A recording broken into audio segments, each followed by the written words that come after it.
pirma, mes nepasiruošėm rungtynėm, daugelis neatėjo į treniruotės ir tiesiog nesusikaupimas. Daug žaidėjų neatėjo ir tiesiog pripratę prie daugiau žaidėjų ir nesulošėm šiandien to savo žaidimo, kurį turėjom žaisti visą sezoną ir dabar. Tai galbūt šiek tiek ir patys save nuvylėt ir trenerį, ne? Nu jo, visi nusivylėm, bet ką padarysim?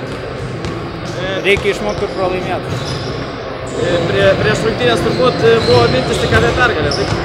Nu ne, mes žinom, kad galima pralaimėti, nes tiek sezoną buvom vieną kartą pralaimėję prieš juos. Bet dabar irgi galvojom pralaimėsim, kai kurie galvoja laimėsim, bet kaip išėjo, taip išėjo. Ką padarysim? Kitą kartą stengsim labiau.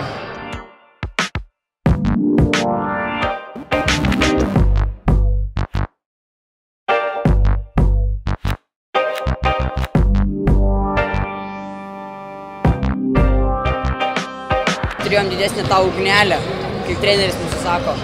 Antram kėlinyje, pirmą, antrą kėlinį nelabai sužaidėm, trečią, ketvirtą jau geriau, komandiškai. Iš varžovai leido gerai žaisti, ar patys jautėm tą gerą ritmą? Patys jautėm, tiesiog norėjom, nes praeitais metais užėmėm 4. vietą, o šiais norėjom pagerinti savo rezultatus ir užėmėm 3.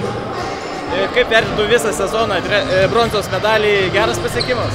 Tikrai geras, kai metais vyresnių grupiai, tai tikrai geras. Kokie niuansai, žaidžiat vyresniųjų grupiai, kokie niuansai, kokie sunkumai iškyla žaidžiant? Nu, kad jie aukštesni būna, yra ką pakovoti dėl kamuolių, gal daugiausiai tas. Jie greitesni, fiziškai stipresni.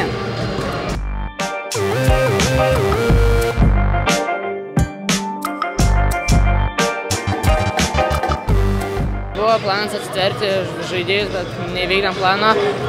Varžybose labai nesisekė, nepataikėm metimų iš po krepšio, nesitverėm žmonių, nesusigynėme. Turbūt nebuvo tokių minčių pralaimėjimas. Labai tikėjom, galvojom, kad bus lengva pergalė, bet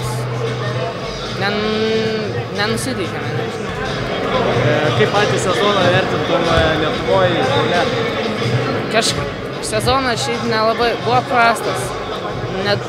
Nedadirbam, kur reikia. Visų pirma, reikia susiginti, viskas prasideda nuo gynybos. Ir paskui tverti žmonės, pataikyti metimus iš po krepšio.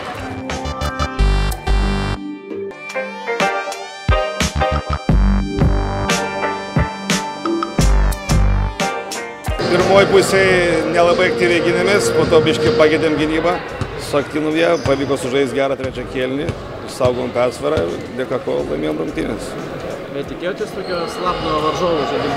Ne, manau, esam lygiavertės komandos, kaip sakyt, gal, kad jaučiasi, kad jau vasarą visi gyvena atostogų nuotaikomis, kaip sakyt. Šiandien buvo mes stipresni, bet tikrai gera stipri komanda.